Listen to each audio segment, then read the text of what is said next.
علم کی وادی کے مکینوں اور اس گاؤں کے ماجبینوں، السلام علیکم۔ آج میں بڑی خوشی محسوس کر رہا ہوں یہاں آ کے، اور مجھے جو عزت اور حوصلہ افزائی ملی، میں ساری عمر جو ہے وہ آپ دوستوں کا اور خاص طور اپنے بھائی چودھری اختر حسین صاحب کا ممنون رہوں گا۔ تو ہماری فطرت میں یہ چیز شامل ہے کہ جب بھی میں نے لکھا اور جب بھی میں نے اللہ کے حضور ہاتھ اٹھائے اور دعا کی، تو اس دعا کے ساتھ میں نے اپنی دعا شروع کی کہ یا اللہ تعالیٰ مجھے یہ توفیق اور ہمت دینا کہ میں جب بھی اس دنیا سے جاؤں اپنے دوستوں کی محبتوں کا قرض اتار کے جاؤں۔ تو اچھے انسان کی یہ خوبی ہوتی ہے کہ وہ جو دوستوں کے محبتوں کے قرض ہوتے ہیں وہ اتارنا ہماری ذمہ داری ہے۔ تو میرا خیال ہے چودھری اختر حسین صاحب سے بہتر جو ہے وہ حلقہ احباب اور دوستوں کی محبت قرض اتارنے والا میں نے کوئی شخص نہیں دیکھا۔ آج صاف ظاہر ہے میرا تعارف دوستوں سے بہت کم ہے۔ اگر آپ مناسب سمجھیں گے تو چھوٹا سا اپنا انٹروڈکشن تاکہ دوستوں کو اس حوالے سے پتہ چلے کہ میں ابھی ایک زمیندار گھرانے سے تعلق ہے، تحصیل دیپال سے میرا تعلق ہے۔ جس ہستی کا ذکر یہاں پہ نواب وزیر صاحب کا کیا جا رہا تھا وہ ہمارے بھی عزیز اور ملنے والے ہیں۔ میں سوئی گیس ڈپارٹمنٹ میں اس وقت انچارج ایڈمنسٹریشن ہوں پورے لاہور ریجن کا۔ جتنی بھی یہ سکیمیں تھی، جتنی بھی پارلیمنٹ کی تھی، میں چیئرمین سوئی گیس کا سٹاف افسر رہا، میں coordination officer to M D رہا، اور میں نے جتنی بھی پارلیمنٹیرین تھے ان کی کوارڈینیشن جو ایم ڈی صاحب سے ہوتی تھی وہ میرے تھرو ہوتی تھی۔ تو میرا بہت سارا ان کے ساتھ ملنا جلنا اور بیٹھنا اٹھنا رہا۔ اس کے علاوہ یہ تو میری تھی ایک۔ اس کے بعد خدا تعالیٰ نے مجھے جو خاص چیز عنایت کی آپ لوگوں کی دعاؤں سے، تو میں 4 کتابوں کا آتھر ہوں۔ میں نے صوفی ازم پہ لکھا، اصلاح فلاح پہ لکھا، تکمیل دین پہ لکھا، اور دوسرا اللہ تعالیٰ کا لاکھ لاکھ شکر ہے کہ ایک زمیندار گھرانے کا بندہ اس میں ادب میں کیسے آ گیا۔ تو یہ بھی میں بتانا چاہتا ہوں کہ 2015 میں جب میں حج پہ گیا تو ایک اللہ کے نیک ولی نے ایک بات کی کہ علم کا پھیلانا بہترین صدقہ جاریہ ہے۔ تو میں اللہ کے حضور پیش ہو کے میں نے یہ بات کی کہ اے اللہ تعالیٰ مجھے اور کچھ نہیں چاہیے، مجھے اتنا علم و عقل دے دے کہ میں اس کو صدقہ جاریہ سمجھ کے بانٹنا شروع کر دوں۔ اور اس کے بعد اللہ تعالیٰ نے وہ مجھے دیا قلم میں۔ جو رائٹر حضرات یہاں پہ موجود ہیں، جو علم و ادب کے استاد یہاں پہ بیٹھے ہیں، جیسے پروفیسر صاحبان بیٹھے ہوئے، تو میں نے 1 مہینے میں 365 صفحے کی کتاب اصلاح فلاح اور اقوال زری سے بھرپور لکھ دی۔ اور مزے کی بات یہ ہے کہ میں نے اپنے ہاتھ سے نہیں لکھی، میں نے ڈکٹیشن دی۔ آج تک کسی نے ڈکٹیشن میں کتاب نہیں لکھی ہوگی۔ تو میرا سٹینو اردو ٹیپ پہ ساتھ بیٹھتا تھا، میں کہتا جو بولی جا تو لکھی جا۔ تو اللہ تعالیٰ نے ایسی وہ چیزیں عنایت کی کہ وہ میں نے کتاب ڈکٹیشن میں دے کے لکھوائی۔ تو صاف ظاہر ہے جیسے بات ہو رہی تھی چوری صاحب کی کہ چوری صاحب نے یہ راز پا لیا ہے۔ راز پانے کی بات ہے، اللہ تعالیٰ نے اپنی قدرت میں ہر چیز میں ایک راز رکھا ہوا ہے، اور جتنی جلدی آپ وہ راز پا لیتے ہیں آپ دنیا اور آخرت میں خود بخود معتبر ہو جاتے ہیں۔ وہ راز کیا؟ ایک تو راز انہوں نے یہ پا لیا کہ رزق میں جو کشادگی ہے وہ مان نوازی کی محتاج ہے۔ آپ یہ چاہتے ہیں کہ میری رزق میں کشادہ ہو، تو میرے یہ سارے جتنے بھی ٹپس ہیں قوالے ذریعے میں اس طرح بات کرتا ہوں، ایک جملے میں بات کرتا ہوں، میں تفصیل میں نہیں جاتا۔ اور دوسرا اللہ تعالیٰ جس کو پسند فرماتا ہے اس کی تشہیر کا وہ ذمہ بھی خود اٹھاتا ہے۔ یہ راز بھی انہوں نے پا لیا۔ تیسرا راز انہوں نے یہ جو پایا، جیسے میں بات کر رہا تھا کہ ہمارے دوست بھائی فرما رہے تھے کہ جب انہوں نے اس ادارے کی بنیاد رکھی تو میں کہہ رہا تھا کہ یہ بزنس کے حوالے سے جگہ ٹھیک نہیں ہے. تو جو انہوں نے یہ راز پایا علم کا بانٹنا صدقہ جاریہ ہے، تو ان کے جانے کے بعد یہ جو بنیاد رکھی ہے، یہاں علم و ادب سے جو لوگ بھی معاشرے میں اپنا کردار ادا کریں گے ان کی ہر اس نیک عمل کا یہ حصے دار ہے. اور میرا ایک والد ذریعہ ہے کہ اس کا بھی انہوں نے راز پایا کہ بہترین عمل وہ ہے جو کسی بے عمل کو با عمل کرنا. یہ ولی اللہ کی نشانی ہے، یہ صوفیزم کی نشانی ہے، اور یہ وہ ولی اللہ ہیں جنہوں نے یہ سلسلہ بعمل لوگوں کا شروع کیا. خیر بات تو بڑی لمبی ہو جاتی ہے، بہت ساری ایسے موضوعات کے اوپر. تو بات ہو رہی تھی بچوں کی.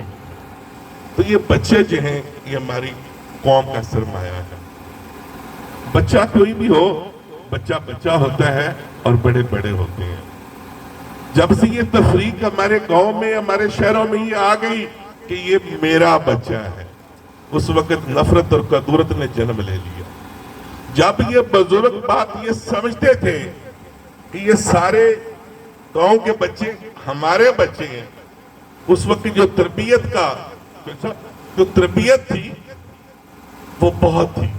آج ہم نے انڈیویجلی بات کر کے کہ میرا بچہ فلاں سکول میں، میرا بچے کی یہ اچیومنٹ، جب ہم نے میری بات کرنا شروع کر دی تو آج کیا ہوا؟ تعلیم تو آپ کے پاس آ گئی لیکن تربیت کا فقدان آ گیا. جب کوئی بڑا آدمی آ رہا ہوتا تھا، ہم بھی کھیلتے تھے، ہم بھی گاؤں سے تعلق رکھنے تھے، تو شرارتیں کر رہے ہوتے تھے کہ او بابا آ گیا. وہ بابا سارے گاؤں کا ہوتا تھا. بچے اس انداز میں اگر ہم کو غلط کام کر رہے ہوتے تھے تو وہ یہ نہیں کہتا تھا کہ اس کا بچہ ہے، اس کا خوف اور اس کا سمجھانا سب کے لیے ہوتا تھا. دوسرا یہ جو راز جو صاحب نے پایا، اب نظر عباس صاحب ہمارے ساتھی دوست، اللہ تعالیٰ ان کو مزید ترقی عطا فرمائے جا رہے ہیں، ہم ان کا شکریہ ادا کرتے ہیں. اللہ تعالیٰ نے ہر بندہ یہاں پہ شناخت اور پہچان کا محتاج. اسی دگ و دو میں ہم نے لوگوں کے گلے کاٹتے دیکھتے ہیں، لوگوں کو پاؤں تلے روندتے دیکھتے ہیں، لوگوں کے قدموں پہ سوار ہونا دیکھتے ہیں. ہم روزمرہ زندگی میں دیکھتے ہیں کہ کوئی بھی تصویر بن رہی ہوتی تو ہم سب سے پہلے آگے آ جاتے ہیں، ہم ساتھ کھڑا ہونا ہو جاتے ہیں. تو میں ان لوگوں سے یہ کہوں گا کہ کسی کے ساتھ کھڑے ہونے سے یہ بہتر ہے کہ اپنے پاؤں پہ کھڑا ہونے سے. جو لوگ اپنے پاؤں پہ کھڑے ہو جاتے ہیں ان کو کسی سہارے کی ضرورت نہیں ہوتی، کسی کے ساتھ تصویر کھنچوانے کی ضرورت نہیں ہوتی. اور ویسے بھی جو اللہ والے ہوتے ہیں وہ اللہ کے حوالے ہوتے ہیں، وہ کسی کے محتاج نہیں، لوگ ان کے محتاج ہوتے ہیں. تو ہم نے ہمیشہ جو ہے اپنے آپ کو ایک قوم بطور قوم ہم نے اپنے آپ کو محتاج کر لیا. ہر طرف ہم دوسرے کی طرف دیکھ رہے کہ میری مدد جو ہے نا کرنے آئے. کبھی ہم نے یہ حوصلہ دیکھا کہ یا اللہ پاک مجھے اس قابل کر دے کہ میں لوگوں کے لیے مددگار ثابت ہوں. تو اپنے جذبوں کو حوصلوں کے اس انداز میں لے کے جانا چاہیے کہ آپ لوگوں کے لیے مددگار، آپ لوگوں کے لیے مسیحا بنے. تو شناخت اور پہچان کے حوالے سے کہ اللہ تعالیٰ نے جب انسان کا وجود تخلیق کیا اس کو 3 شناختوں سے نوازا، اور پھر بھی ہم شناختوں کے محتاج ہیں. پھر بھی ہم سارے ڈھونڈتے ہیں یہ فلیکسوں کے، یہ بینر کی اور یہ پوسٹر. کیا شناخت دی؟ کہ پہلی شناخت جو انسان کو دی اسے اشرف المخلوقات کا درجہ دیا. تو دنیا میں آیا، تجھے اشرف المخلوقات کا درجہ، اتنی بڑی شناخت دے کے تجھے اس دنیا میں بھیجا. اور پھر بھی اللہ تعالیٰ کی محبت دیکھو اپنے انسان کے لیے. کیا انسان تیری پھر بھی تسلی نہیں ہوئی؟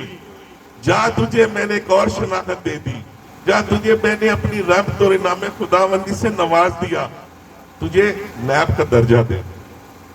آپ اللہ تعالیٰ کے نیب بن کے آئے ہیں، اللہ تعالیٰ کی وہ جو صفات ہیں ان کا پرچار کرنے آئے ہیں. اور اس کے بعد تو پھر اخیر کر دی نا. محبت کی اخیر کر دی اپنے بندے کے ساتھ کہ جا تجھے میں نے اپنے محبوب کی امت سے پیدا کر کے تجھے امتی رسول صلی اللہ علیہ وسلم کا خطاب بھی دے دیا. اور یہ جو ان کا کمال تھا محبت کا، ہم یہ سب کچھ لے کے آئے جنہوں نے زندگی ان 3 اصولوں پہ گزاری، اپنی شناخت اور پہچان، اشرف المخلوقات بن کے، آقا دو جہاں کا امتی بن کے، اور اللہ کا نیب بن کے. آج صدیاں بیت گئی ہیں، ان کا نام دیکھیں، داتا گنج بخش رحمت اللہ، بابا فرید گائے شکر، اس صدیوں بعد بھی آپ کو 24 گھنٹے وہاں رونقیں ہوں گی. تو جنہوں نے شناخت اور پہچان کو ذریعہ اپنی بینر اور پوسٹر کا بنایا، آج دیکھ لیں ان کے محل بھی اجڑے ہوئے دیکھیں گے. تو اللہ تعالیٰ نے یہ فرق دنیا میں بتا دیا. پھر بات لمبی ہو رہی ہے، وہ کسی دن پھر آئیں گے. تو بچوں کے حوالے سے یہ بچے جو ہمارا سرمایہ ہے، اور جتنے بھی یہاں بزرگ بیٹھے ہیں، جتنے بھی اس گاؤں سے مؤسس بیٹھے ہوئے ہیں، یہ ہماری ذمہ داری بنتی ہے کہ آج کا جو بچہ اور نوجوان ہے جس سے وہ بے راہ روی کا شکار ہو رہے ہیں، یہ ہماری معاشرے میں ہم سب کی ذمہ داری ہے کہ ہم مل کے فرنٹ آ کے ان کو گراؤنڈ اور میدان میں اتاریں. اور جو سپورٹس مین ہوتا ہے وہ بہت سی برائیوں سے بچ جاتا ہے. تو آخر میں اگر اجازت دیں گے، کیونکہ میں ایک شاعر بھی ہوں، ادیب بھی ہوں، اکثر چوہدری صاحب کہتے ہیں کچھ نہ کچھ کلام بھی سنا دو. تو نظر عباس کے بعد تو دوست نہیں ہے، لیکن اگر آپ دوست کہیں گے تو اجازت دیں گے تو میں آپ کا زیادہ ٹائم نہیں لوں گا. اور یہ بھی آپ سے پوچھ لیتا ہوں کہ پنجابی میں سنیں گے یا اردو میں؟ ایک میری پنجابی دی، اللہ کا لاکھ شکر ہے کہ میں تینوں اسلام میں لکھتا ہوں. پنجابی میں بھی میں نے لکھا، اردو میں بھی میں نے، نثر میں بھی میری کتابیں چھپی، پوئٹری میں بھی چھپی. ایک بڑی حقیقت بیان کرنے چاہ رہا ہوں کہ انسان جب زندگی کے اس حصے میں پہنچ جاتا ہے، کچھ ہماری طرح پہنچنے والے ہیں، کچھ پہنچ چکے ہیں، کہ گوڈیاں گٹیاں تو ہون سی رہ گئے ہیں، گوڈیاں گٹیاں تو ہون سی رہ گئے ہیں، تو چپ کر کے سر سٹ کے ہون بہ گئے ہیں. گوڈیاں گٹیاں تو ہون سی رہ گئے ہیں، تو چپ کر کے سر سٹ کے ہن بہ گئے ہاں. تے گھر والے نہیں لاندے سانو منہ او سجنا، گھر والے نہیں لاندے سانو منہ او سجنا، اے بھی دکھ ہن دھڑ وٹ کے سہ گئے ہاں، اے بھی دکھ دھڑ وٹ کے ہن سہ گئے ہاں. جو سب حاضر غزل ہے کہ ہتھی بنائے کوٹھیاں وچ مک گئی ہے تھا میری، ہتھی بنائے کوٹھیاں وچ مک گئی ہے تھا میری، ویڑے وچوں منجی چا کے رکھا تھلے بہ گئے ہاں. ہتھی بنائے کوٹھیاں وچ مک گئی ہے تھا میری، ویڑے وچوں منجی چا کے رکھا تھلے بہ گئے ہاں. ہے کہ ہماری مدد مہمان میڈم سیدہ صاحب آئی ہیں، ہم ان کو خوش آمدید کہتے ہیں. بہت بڑی سنگر اور فنکار ہیں.